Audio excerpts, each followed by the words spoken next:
ભાગવતમ દશમ સ્કંદનો 13મો અધ્યાય. તો આપણે ગત સત્રમાં જોયું કે ભગવાન બહુ જ બધી બાળ લીલાઓ કરે છે અને જે અઘાસુર નામનો દૈત્ય અજગરના રૂપમાં ગુફા બનીને બેઠો હોય છે, તો એના મુખમાંથી જે બધા ગોપ બાળકો મરી ગયેલા હોય તો એને ભગવાન પુનઃ જીવિત કરે છે અને એ જે અઘાસુર છે અજગર એનો વધ કરે છે. કંસના કહેવાથી અઘાસુર ભગવાન શ્રી કૃષ્ણને મારવા આવ્યો હતો, પણ પૂર્ણ પુરુષોત્તમ પરમેશ્વર પહેલેથી જ તે કાળ છે, એટલે આ કોઈ પણ અસુરનું ભગવાનની સામે ચાલતું નથી. તો હવે ભગવાનને બહુ ભૂખ લાગી હોય છે અને જે બધા એને ગોપ બાળકોના મિત્રને સંગ લઈને ભગવાન બહુ અંદર અંદર જાય.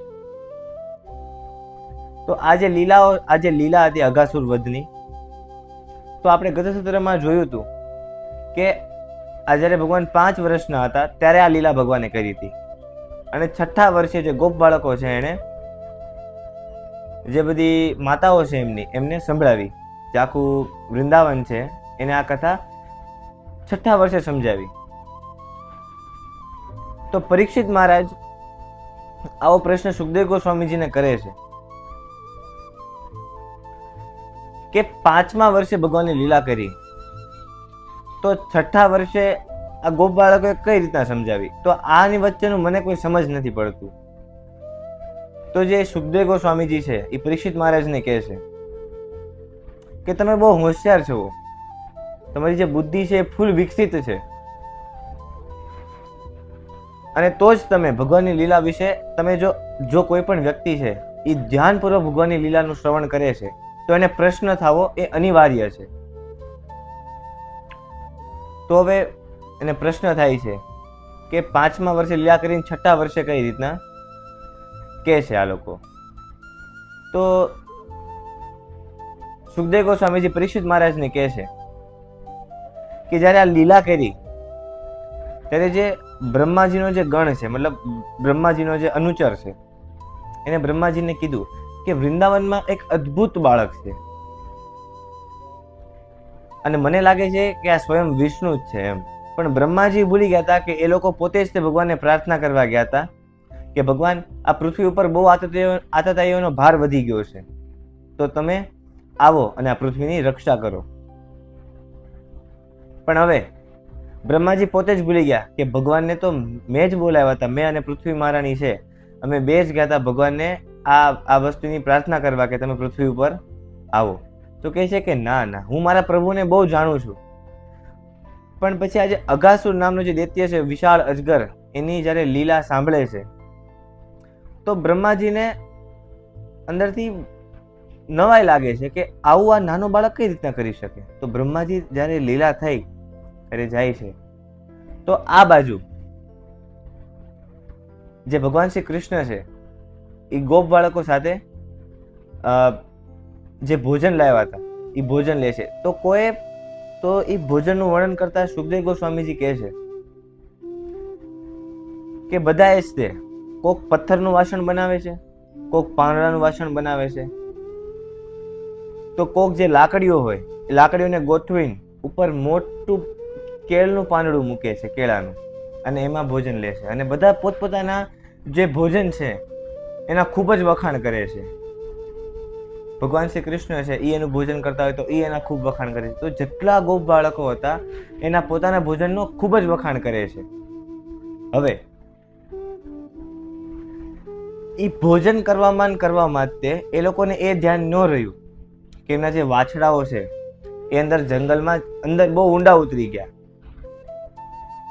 જોકે આ જે કરામત છે એ આખી બ્રહ્માજીની હતી. બ્રહ્માજીએ વિચાર્યું કે મારે આ બાળકની પરીક્ષા લેવી જ પડશે કે આ અદ્ભુત બાળક કોણ છે જે અવડા મોટા મોટા દૈત્યને મારી નાખે છે. તો એ જેટલા વાછડાઓ હતા એને બ્રહ્માજીએ યોગ નિંદ્રામાં સુવડાવી દીધા. એના પોતાના લોકમાં, બ્રહ્મલોકમાં, એને પોતાના લોકમાં એ જે ગાયો વાછડીઓ હતા એને યોગ નિંદ્રામાં સુવડાવી દીધા. પણ આયા આ લોકોને શું થયું કે અમારા જે વાછડાઓ છે જંગલમાં બહુ ઊંડા જતા રહ્યા છે. તો બધા જે ગોપ બાળકો છે ચિંતા કરવા માંડ્યા અને ઊભા થઈ ગયા. તો ભગવાને કીધું કે તમે બધા ભોજન કરો અને હું અંદર જેટલા વાછડા ગયેલા છે આપણા, તો એ બધાને હું લઈને આવું છું. તો ભગવાન જેવા અંદર અંદર જાય છે, બધી ગુફાઓમાં ભગવાન બધા વાછડાઓને ગોતે છે, જંગલોમાં અંદર અંદર ગોતે છે, પણ મળતા નથી. અને અહીંયા પાછા આવે તો એકેય જેટલા જે ગોપ બાળકો છે એ પણ નથી હોતા, ભગવાનના સખા મિત્ર છે એ પણ નથી હોતા. અને ભગવાન તો ભગવાન છે, તો એ બધું જાણી ગયા કે આ જે બ્રહ્મા છે એ મારી પરીક્ષા કરે છે. એ ભૂલી ગયો કે હું એના કહેવાથી જ તે હું આ પૃથ્વી ઉપર આવ્યો તો પૃથ્વીનો ભાર ઓછો કરવા, અને હવે એ જ ભૂલી ગયો. ભગવાને કીધું વાંધો નહીં, તું પરીક્ષા કરે છો, કરી લે. તો હવે સાંજનો ટાઈમ થઈ ગયો હતો આ બધું કરતા કરતા, અને જે બધી માતાઓ હતી ચિંતિત હતી કે અમારા પુત્ર હજી કેમ પાછા નથી આવ્યા. તો ભગવાને જોયું કે આ બ્રહ્મા તો મારી પરીક્ષા કરે છે, પણ એમાં આ જે માતાઓ છે, મારા મિત્રોની જે માતાઓ છે, એ તો સ્વયં મારી માતા છે, મારી માતા સમાન જ છે બધી, તો એ લોકોનો શું વાંક છે? તો ભગવાને જેટલા ગોપ બાળકો હતા, જેટલી ગાયો હતી, તો એ બધાને થઈને એ જેટલા લોકો હતા આટલા ભગવાને એનો વિસ્તાર કર્યો. સેમ રૂપ ભગવાને એના કેટલા હજારો લાખો રૂપ કર્યા. અને જે ગાયની વાછડી જે હતી, જે ગાયનું વાછડું જે હતું, જે માતાનો પુત્ર જે હતો, સેમ એવું જ તે રૂપ કરી દીધું. જેના કમળમાં વાસળી હતી તો ભગવાન એની કમળની વાસળી બની ગયા. જેના કમળમાં દુંદુભી હતી તો એના કમળની ભગવાન દુંદુભી બની ગયા. જેના માથે મુકુટ હતું તો ભગવાન એના માથાનું મુકુટ બની ગયા. અને વિસ્તાર કરીને પછી એ ઘર તરફ જાય છે. તો જે બધી માતાઓ છે એ જોવે છે કે આજ અમારા જે પુત્ર છે એ કૃષ્ણ સમાન તેજસ્વી છે, એકદમ કૃષ્ણ જેવા જ લાગી રહ્યા છે. તો બધા પોતપોતાના પુત્રને એટલા ચુંબન કરે છે, ગળે મળાવે છે, એના શરીરની છે ને સુગંધ લે છે. અને જે ગાયો છે એના વાછડાઓને જોઈને એના આંચળમાંથી દૂધ પડવા મળે છે. માતાઓ પુત્રને જોઈને એના સ્તનમાંથી દૂધ પડવા મળે છે. તો આટલો ભાવ આવી જાય, કારણ કે સ્વયં ભગવાન એના સ્વરૂપમાં જે માતા છે, એના જે પુત્રો હતા એના સ્વરૂપમાં ભગવાન સ્વયં જાય છે. તો આ રીતના જે બધો ભાવ છે એ વધી ગયો અને ઘણો સમય થઈ ગયો. એવું કહે છે કે બ્રહ્માજીનો એક ક્ષણ એટલે આ પૃથ્વી ઉપરનું 1 વર્ષ વીતી ગયું. અને ભગવાન આ જે ગ્વાપ બાળકો છે એની જોડે આ લીલા કરતા ગયા. પછી જે બ્રહ્મા છે, બ્રહ્માજી એ પાછા આવે છે અને જોવે છે. તો બ્રહ્માજીને આશ્ચર્ય થાય છે કે જેટલા ગ્વાળ બાળકો છે, જેટલા પણ વાછડાઓ છે, એ બધાને તો હું મારા લોકમાં એને યોગ નિંદ્રામાં સુવડાવી દીધા છે. તો આવું કઈ રીતના સંભવ છે કે આ લોકો અહીંયા શું કરે છે? તો બ્રહ્માજી પાછાના લોકમાં જાય છે અને જોવે છે. તો ત્યાં એ લોકો સૂતા હતા, તો એ બધાના મોઢા મેચ કર્યા. તો સેમ જે પાઘ હતી એ પાઘ હતી, જે દુંદુભી હતી એ દુંદુભી હતી, તો બધું જ સેમ. પછી બ્રહ્માજીને ખબર પડી ગઈ કે આ સ્વયં પૂર્ણ પુરુષોત્તમ ભગવાન જ છે. અને એને યાદ આવી ગયું કે હું અને પૃથ્વી દેવી પોતે જ તે ભગવાનને કહેવા ગયા હતા કે આજે પૃથ્વીનો ભાર છે એ તમે ઓછો કરો. તો બ્રહ્માજી જે હંસ ઉપર સવાર થઈને જેવા પૃથ્વી લોકમાં એન્ટર થાય છે એવા તે જોવે છે કે અરબો ખરબો બ્રહ્મા, એનાથી તાકાતવર અને એનાથી વધારે મુખવાળા બ્રહ્મા, અલગ અલગ લોકના અલગ અલગ બ્રહ્મા એ જોવે છે. તો એ કહે છે કે બ્રહ્મા તો હું એક છું, તો આ બધા કોણ છે?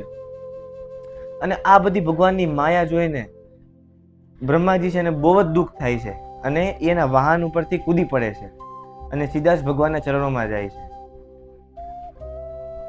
અને ભગવાન જેવા બ્રહ્માજી ભગવાનના ચરણોમાં પડે છે અને ભગવાન એની માયા, આખી માયા ભગવાન એની સંકેલી દેશે. જેટલા બ્રહ્મા હતા એ બધા જ બ્રહ્માની પાછા મોકલી દેશે. અને જેટલા ગ્વાળ બાળકો એ પોતે બનેલા હતા, તો એ ગ્વાળ બાળકો ના શરીરમાંથી ભગવાન એનું પોતાનું શરીર બધા બતાવે છે કે જો આ બધા હું પોતે જ છું. એમ તું મારી પરીક્ષા લેતો તો તું જોઈ લે કે આ બધા હું જ છું અને હું જ સ્વયં વિષ્ણુ છું. અને પાછા જેટલા ભગવાને વિસ્તાર કર્યા હતા એ બધા વિસ્તાર ભગવાન પોતાની અંદર સમાવી રહે છે. તો હવે આગળ શું થયું આપણે હવે પછીના અધ્યાયમાં શ્રવણ કરીશું. હરે કૃષ્ણ.